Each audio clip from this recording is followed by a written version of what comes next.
Welcome to World Walks, a joint production of Firehouse Projects, the Unconservatory, and Cranberry Coast Concerts, supported in part by a grant from the state of Florida and viewers like you. With your hosts, Lilia Fontana, Kirk Whipple, and Marilyn Morales.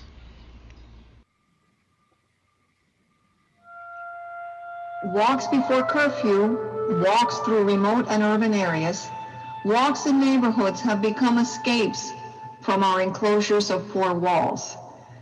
At times contemplative and in reflective solitude, walking becomes a vehicle for introspection and meditation, facilitating deep thought.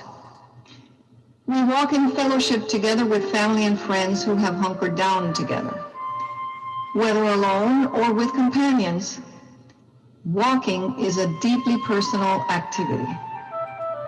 In response to the isolation our society has collectively experienced during quarantine, we have launched World Walks, Firehouse Projects, in collaboration with the Unconservatory and Cranberry Coast Concerts, presents this virtual experience inspired by our immediate and increased need to connect with each other.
Well,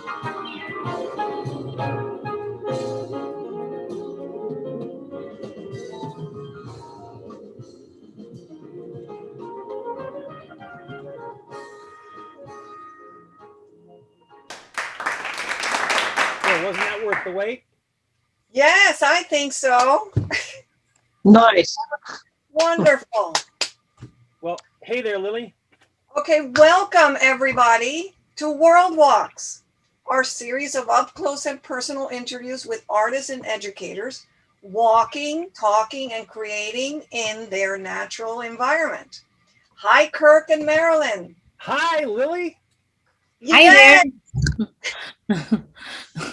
Before we get into our program, we have some people to thank. Absolutely. We would like to thank the Florida State Department of Cultural Affairs for their support of this project. Firehouse Project has received a fast track grant in support of this. Kirk and Marilyn, can you tell us about our inaugural guest, or special guest, as I should say, on our World Walks? Well, we all just heard him playing the most beautiful viola. He played with us in the UFO in our first ever recording of the on Conservatory Festival Orchestra. Miguel Simpson was the first ever guest star in the Cranberry Coast concerts. And because of him, we started something called Surprise Concert, because he gave a surprise concert in the it's not the band shell. How do you say that? It's like a leader enclosed thing and by the beach. How do you say those? Gazebo. The gazebo, yeah. And there was some really fresh old ladies there. Do you remember, Mike? I mean, they were trying to grab your butt, woof woofs. But anyways, we started the Cranberry Coast concert, surprise concerts over there because of him, and then we did a lot of concerts, and also there's a picture later on that he played for the kids. We had a camp, and some of those kids have grown, and they're into music, some of them too.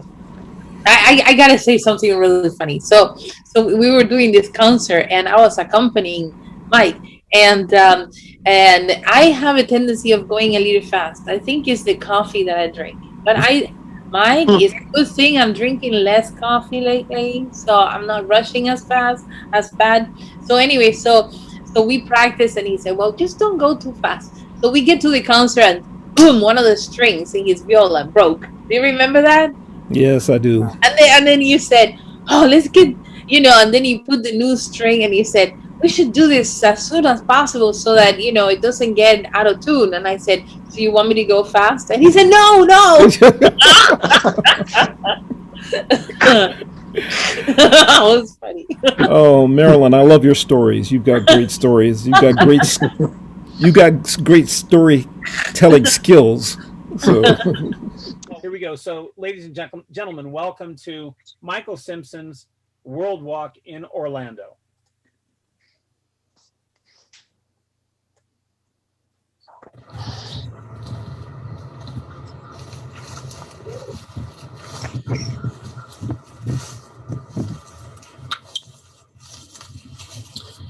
Well, hello everybody.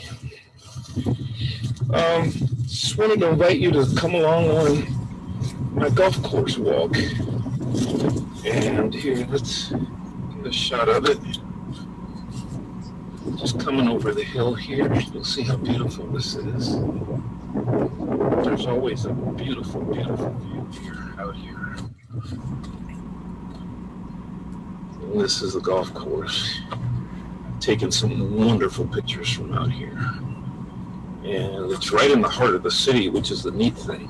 But if you can see just beyond the tree there's a lake just on the other side of the tree, and just beyond that is a larger lake. And so we get a lot of beautiful wildlife out here. I've seen great blue herons, I've seen hawks, and Matter of fact, just a week ago, I saw a hawk fly down, swoop down out here, pick up a snake, fly off with it. There it was. Dinner was accomplished. But this golf course has taught me to really love the spring and to, really appreciate, just outdoors beauty and nature. I've always enjoyed that, but kind of reintroduced it to. This is a public golf course, and they allow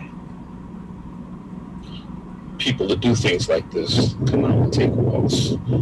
Course closes at 7, but I still keep an eye out for golfers because every now and then you will find them out here.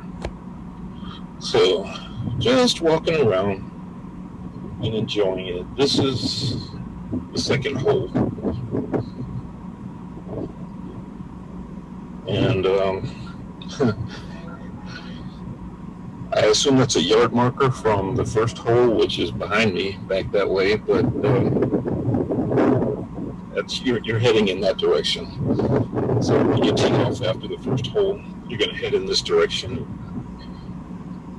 But we're going to cut in front of hole 1 here. No, let's not. Let's not. Let's go around behind hole 1. I just saw a golfer drive by on this golf cart. Maybe he was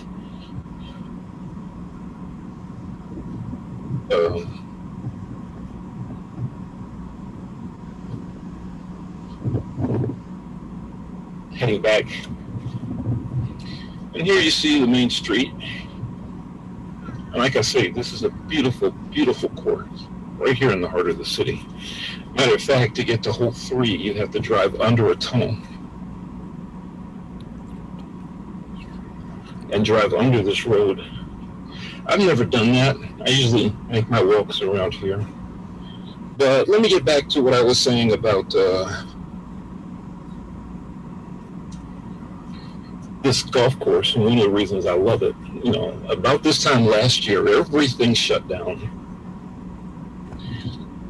Look at these beautiful trees. Sorry, I'm gonna have trouble keeping the thought here. Are these trees beautiful in the Spanish moss? There's another one of the ponds. Anyway, last year after everything shut down, me being a teacher, I'm at home and I had to quickly learn how to do distance learning. My days were very long as a teacher doing distance learning. I wound up making that 20-foot commute to work, which was from the bedroom to the living room. And I'd sit down and I'd start to teach, and I'd only stop for bathroom breaks and food breaks. And so once I got into a routine, I knew I had to take care of myself. So when I discovered this golf course allowed public walking like this, and this is legal, my friends, I'm not trespassing or anything like that, I started making this my nightly routine. And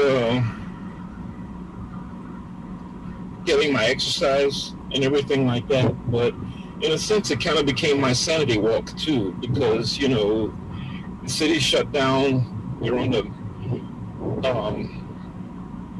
this mandate to, oh look, mallards. Can you see those? There's one right here in front of us. There's 2 of them. They're not bothered by me, but they are aware of my presence. I don't know if you can see these mallards here feeding. There's one. And they're walking away from me now. Not spooked them anymore. Here's another one of the beautiful lakes here at this golf course. And so anyway, I was saying I would make this my evening walk, and it really and truly did help preserve my sanity during the shutdown last year. was to be able to come out here and enjoy this kind of beauty. And so, like I said, finding out that the golf course didn't mind us doing this, people would come out and walk, and it's nothing to see people walking around. I've seen people fishing at this beautiful lake right here. And here's the main road one of the main roads right here. And then just on the other side of this is the golf course. Beautiful golf course. I mentioned the tunnel to hole 3. There it is, just going under the main road. But we're not going to make that left turn. We're going to make a right turn here. And like I said, I've seen lots of beautiful wildlife out here in the past. There's something there. It looks like more ducks maybe. And I will tell you, I do keep an eye out. I do keep an eye out for things that might look at me. And while they're looking at me, you've seen in the old cartoons where they wind up seeing a cooked turkey. So I keep my eyes peeled, and I do not walk out here at nighttime. Okay, make a little stop right here. You see these 2 yellow posts? These 2 yellow posts it's kind of like a place to practice your driving. Because I've seen a lot of golfers, when they come out of the tunnel headed back to the clubhouse over there, they'll stop here and just drive one more. And I actually see some golfers down the way there. Oh, I can't do this. There's some golfers there. So I would normally make my walk around there, but I am certainly going to let them have their space. So we'll just kind of hang out over here and maybe walk our way around the other way, maybe backtrack.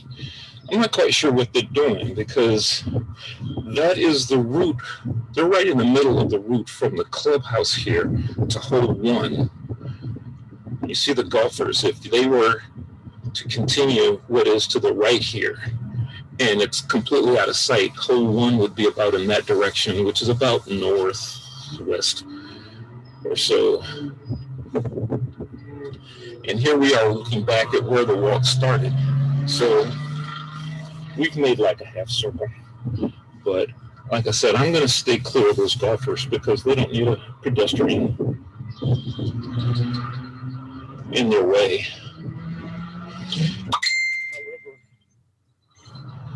However, I will, stop here at this beautiful lake here, and oftentimes I see a lot of birds.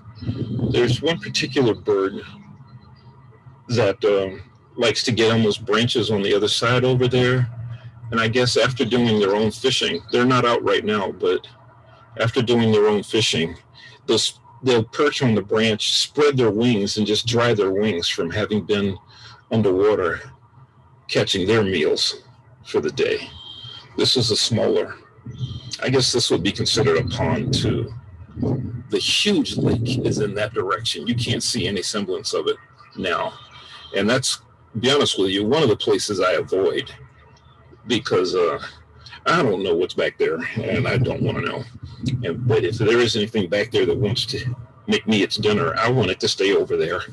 I'll give it its space, and it can give me mine. All right, I see the golfers moving on, so I'm going to proceed up in this direction. So, hi there, Heather. Heather Harding, nice to see you. Kirk and Marilyn. Nice to see you. Judy.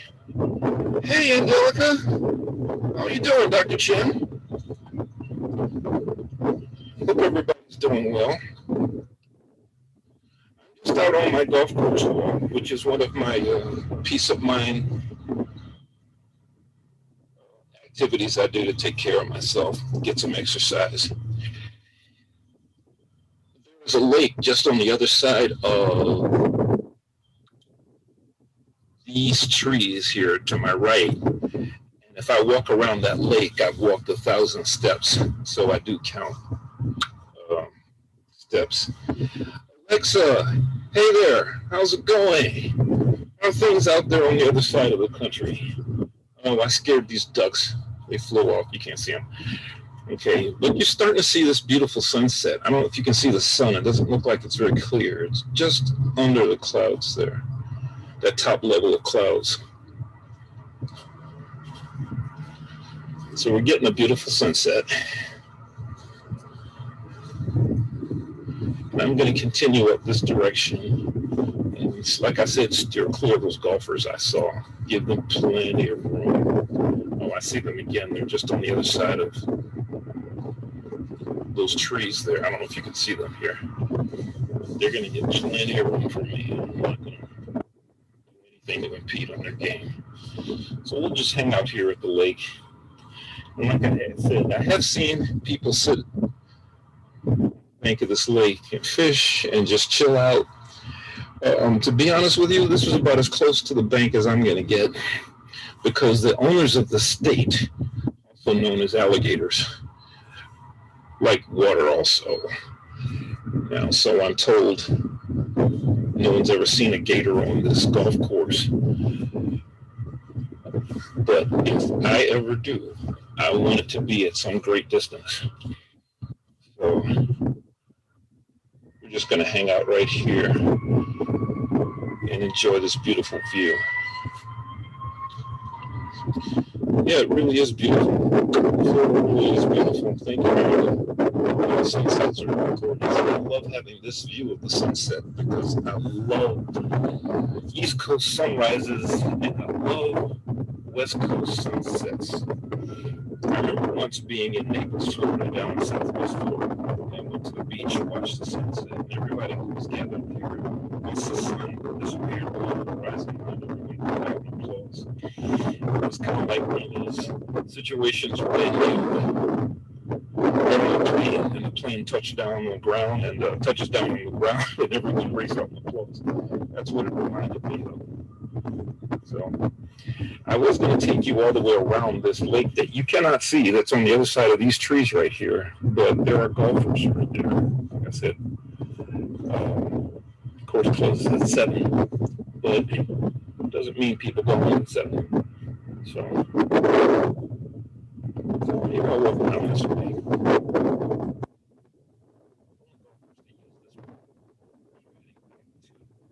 Just walk around. This isn't the way I was gonna go.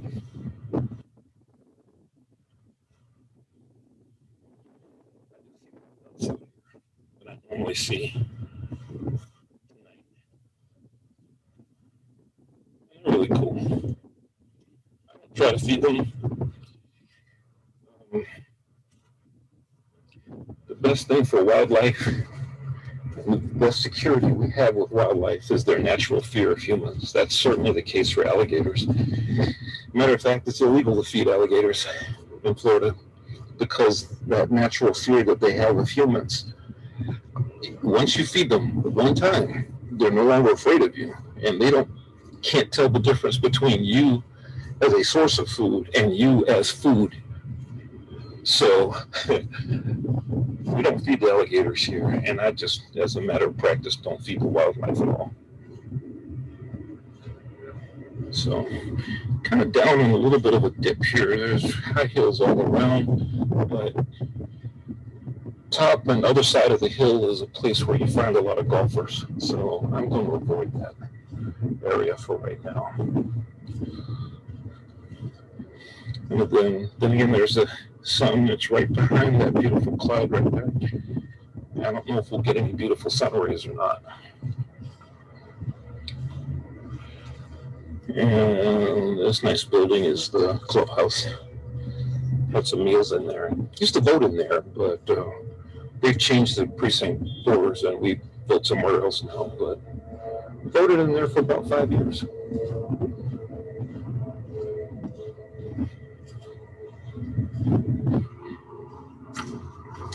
Katie, how's it going, Katie? Michael, what's up, man? Money, how's it going? Look at all my friends coming in here. You guys are great. Let's see, Lex, what are you saying here? If there's a body of water bigger than a puddle, assume there's a gator. You're right, and that's why That's exactly why I don't go anywhere near the edge of the water, and I look behind me a lot. Oh, I'm on a putting green. Let me get off of this. So it's a practice green. I avoid the edge of the water, and I stay in open spaces. Yes, we are in the middle of the city. This beautiful golf course in the middle of the city. But thanks for that.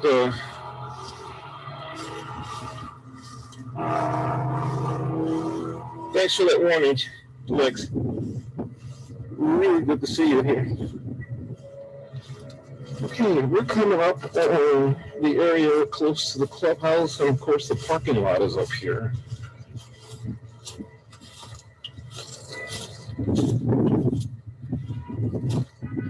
And if I wind up walking closer to the street, I probably won't, because I think I'm going to sign off here in a bit. Here, I'll go over here and show you the huge lake. And then I'll sign off. That way I'm walking away from the street and won't have to hear the noise. So here's the main drive of the clubhouse.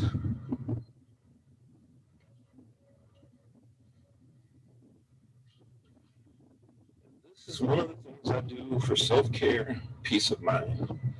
Yeah, there's lots of golfers out. There's some at this little pond here to our left.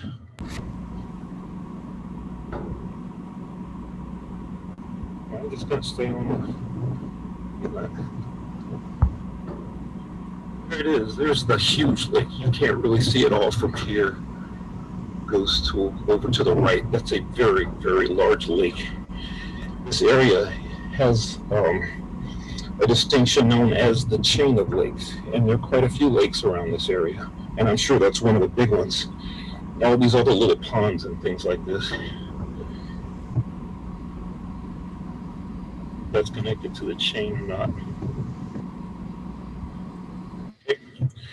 Well, my friends, it's been my sanity walk, and I'm going to go ahead and sign off now. Thank all my friends for joining in, and I'm going to try to get a few more steps in before I take it on home. Okay, thanks for coming in, and we will see you soon sometime. Take care.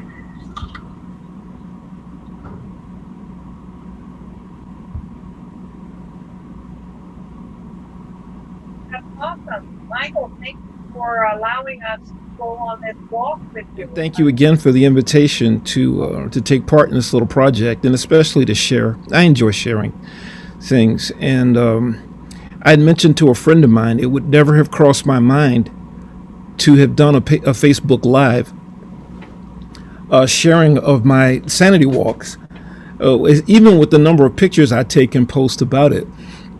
So thank you all for this opportunity to share. And it was an overcast evening. Usually sunsets can be really colorful and beautiful. If the sun had been out in more, you would have seen more color, more green grass, more of the orange hue of the sun rays and things like that.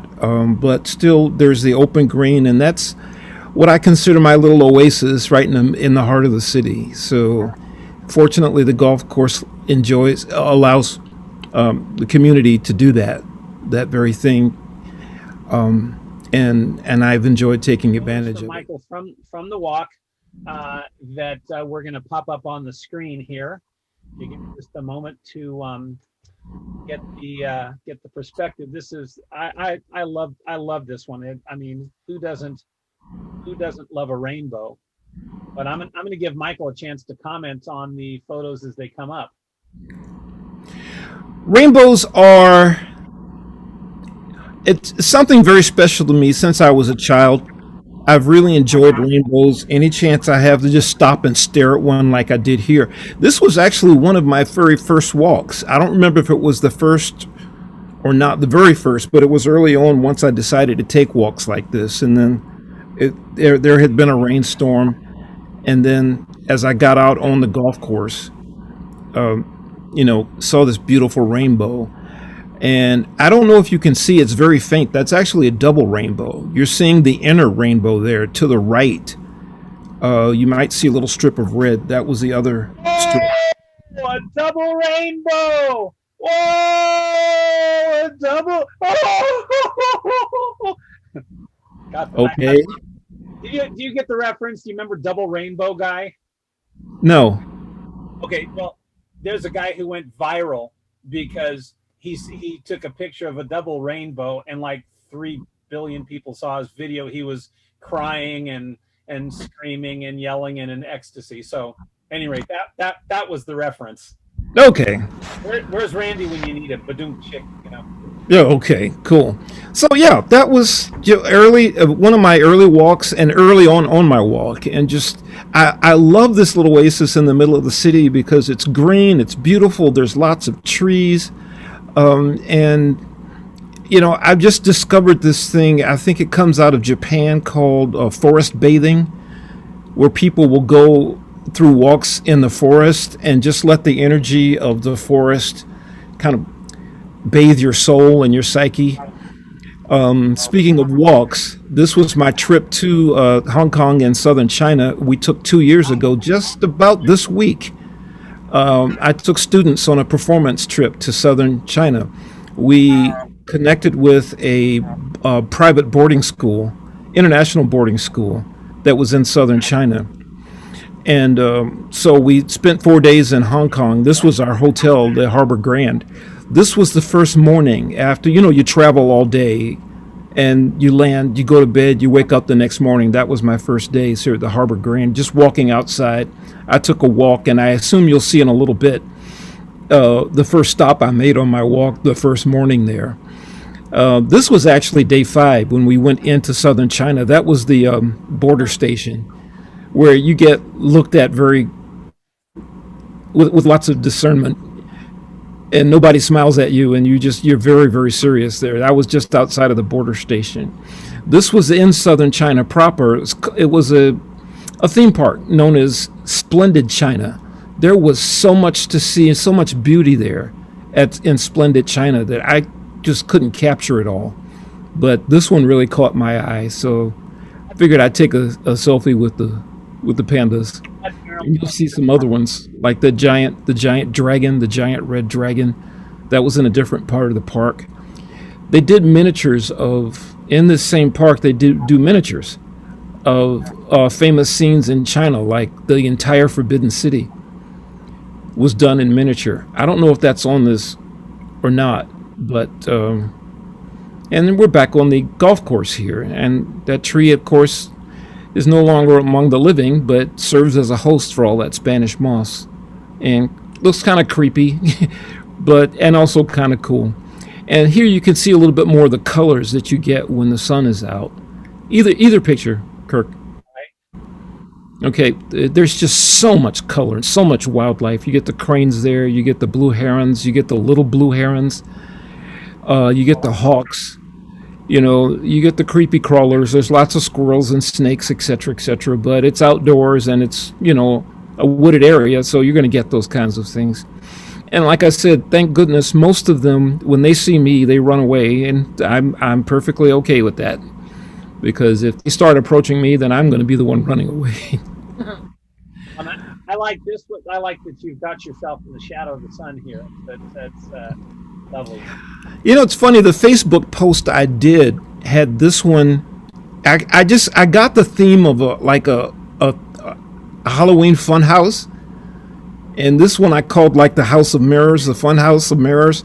The other with the tree, I forget what I called the tree with all the Spanish moss on it or something like that. But I found several themes that I could use to make kind of like a Halloween fun house that particular night. I've done other themes with some of my Facebook posts on my golf course walks too. There you go, like the Tin Man. Yeah. What's that old show? Fantastic Four. Yeah. The guy could stretch like that.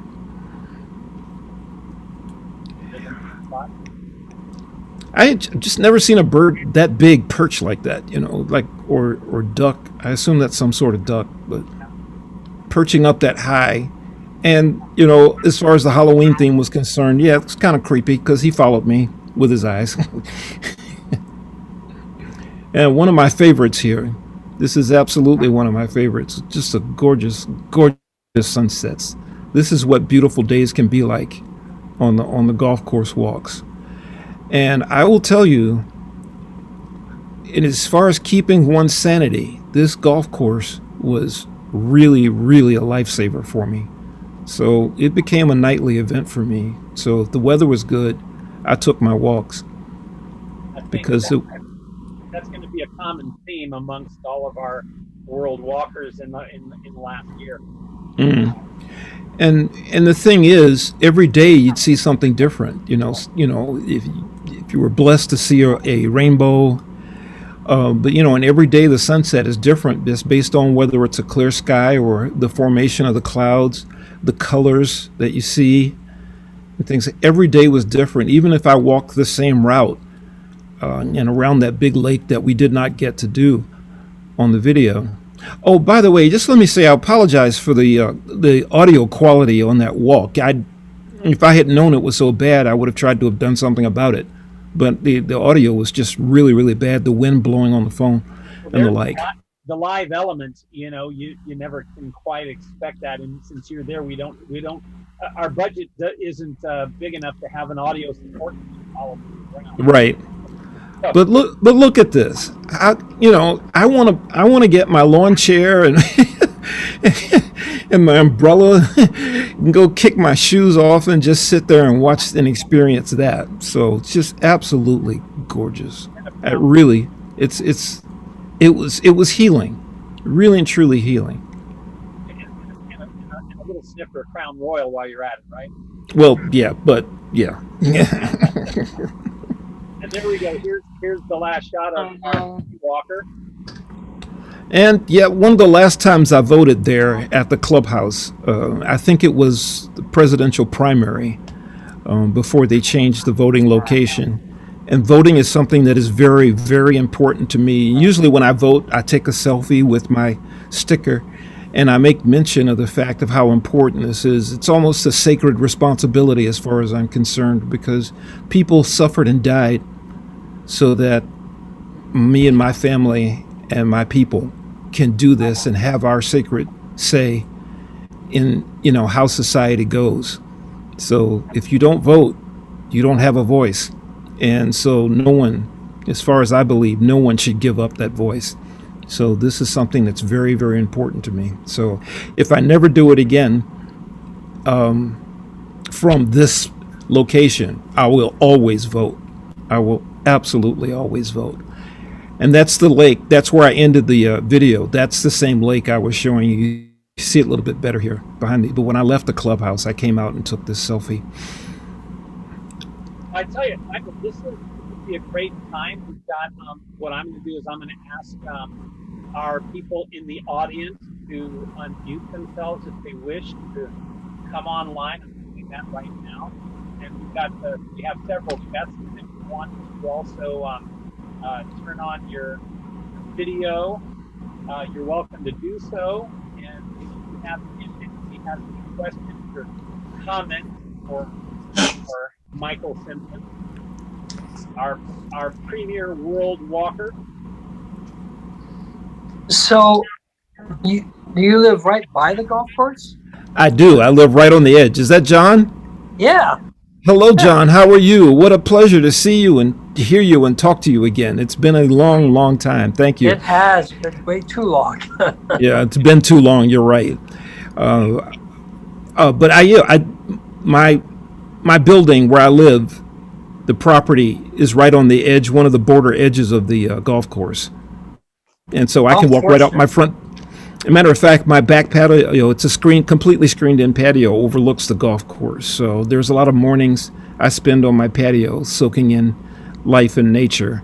And like I said, in the evenings, I like to just walk out the front door, make a right turn, and I go up a hill. I'm on the golf course. It's just that close. For one moment, and Michael or John, could you tell the audience how you know each other? John and I worked together. We collaborated together. I took conducting lessons from local maestro, and John was the pianist. Since we couldn't afford an orchestra, John served that purpose. I taught his daughter, was a brilliant cellist. That's how we first met. And then, like I said, we collaborated a lot. John would hire the school orchestra to come play at his church, and we did some major works. We did Schubert, we did the Fauré Requiem. What was the third piece? We did the Seven Last Words of Christ, the Dubois. Yeah. You know, so John and his church were very supportive of the school music program. And as a church musician himself, a very fine musician, with a very fine church choir and organ skills to match, keyboard skills to match. John's been a good friend that, and we don't see each other very much, and so this is a real pleasure. When I think of you, I will always think of how Kurt and Marilyn and I totally undermined your concert for your birthday. Yeah, we took. Remind us of that one, John. That's a fun little story. We have just a few. Well, Michael had rehearsed the orchestra to do this nice little, was it a Mozart piece? And Kirk decided that no, we're going to do one of the bum bum bum bum bum bum from Haus the planets. Mars. And he put the music in front of all of the students. So when Mr. Simpson made a nice little, downbeat, in came Haus. Our singer of war. Yeah. To all of you attending, what you're hearing is the reliving of a prank. They pranked me on my 50th birthday, and they got me, and they would not stop pranking me because it was an orchestra concert. I was pranked. I invited John on that celebration to come play a piano solo, and we talked about all of this Mozart and Chopin he could play. He turns around and plays the theme song to The Simpsons. And so Kirk, Marilyn, and John were all co-conspirators in a... and the audience knew about it. Yeah, the audience knew. I didn't know. They got me good. I felt so abused. My favorite moment absolutely was the tempo for the Mozart last piano concerto, which we did play after, by the way. And we only played the first page of Mars. But the piece goes about this tempo. And Michael, he had his great Mozart smile. He was ready to conduct the score. And then, in the same tempo, we started Mars the Bringer of War, which is, of course, dun, dun, dun, dun, dun, dun, dun, dun. And his score, which actually Mars the Bringer of War is 5, and he was still conducting in 4, and then he looked like he was lost, and I cut off the orchestra, and I said to the audience, "Excuse me, ladies and gentlemen, but at his age, he's not quite sure he's conducting anymore."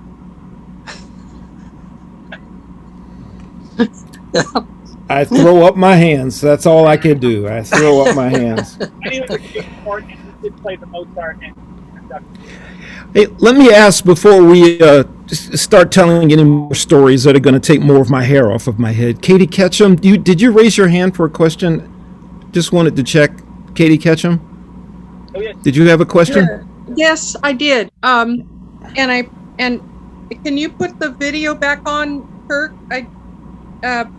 I can't. It says the host has my video off. Okay. Okay. There we go. Sorry. Yeah, I just wanted to say something because I have to go at 2 to teach an art class of all things. But I direct a choir in San Francisco at a little church there, and I just really enjoyed your walk. And I'll be doing a film in a couple of weeks. And but what struck me most about your walk was I walk around in this area, California, a lot, and but there's one thing that I never have to be frightened of, and that is an alligator. And that just fascinated me. You mentioned that a number of times. I'm like, oh God. I get to say that Katie and John will be doing World Walks. So that's something out for. And everyone should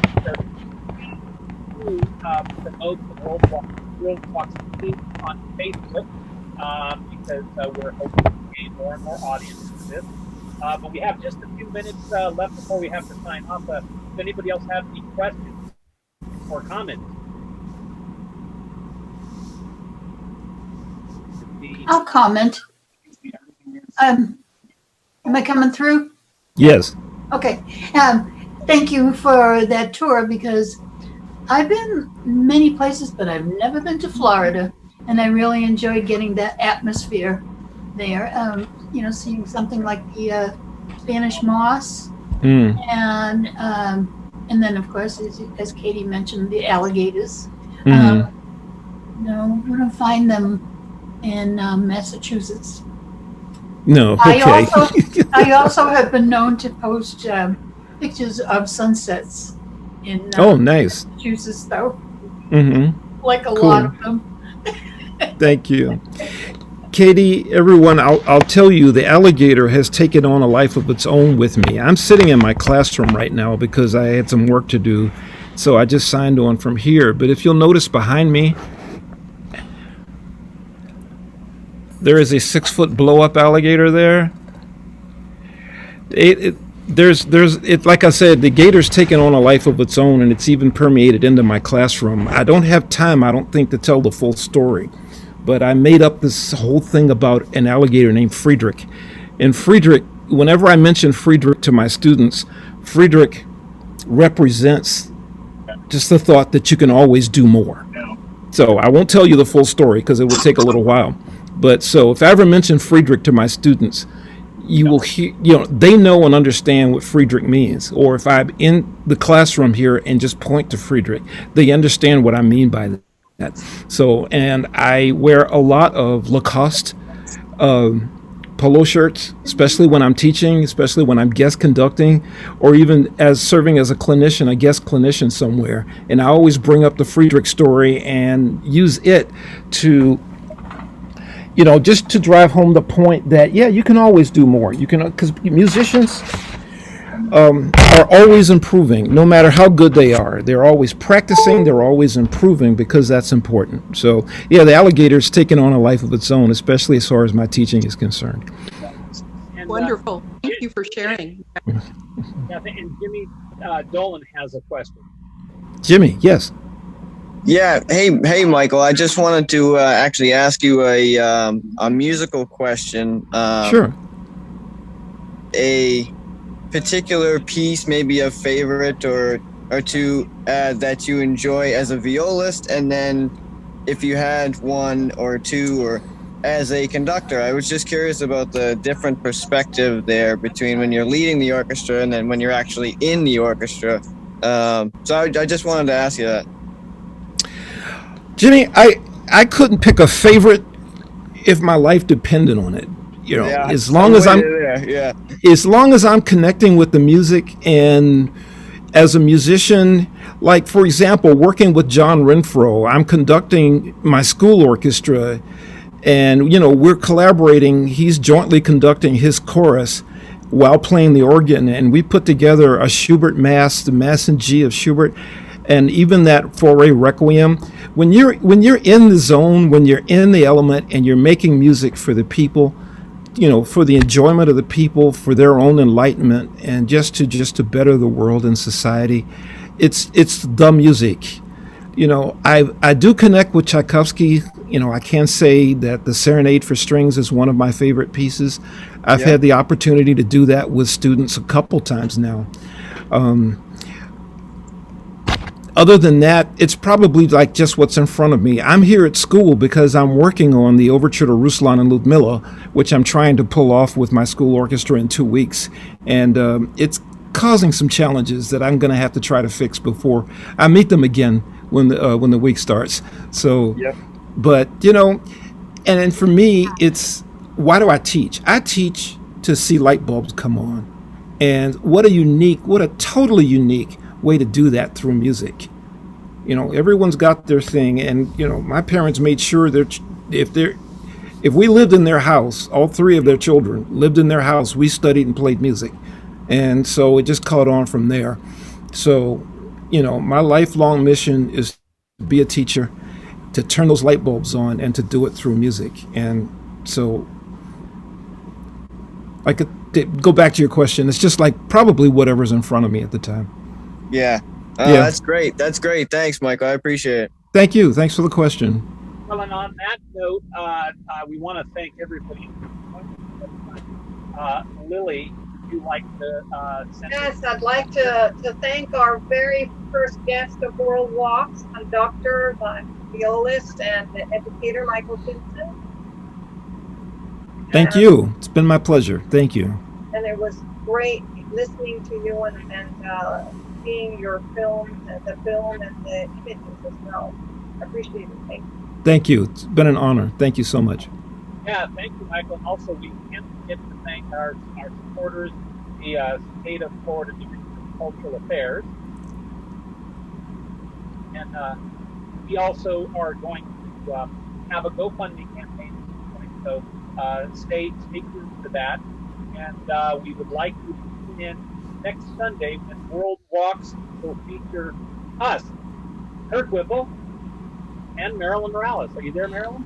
Yay! Yeah. Who's there? My mom keeps calling me, Kirk. Okay.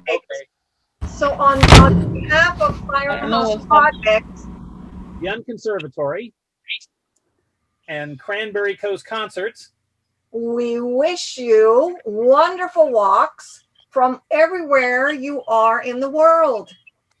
So, bye-bye. Bye-bye.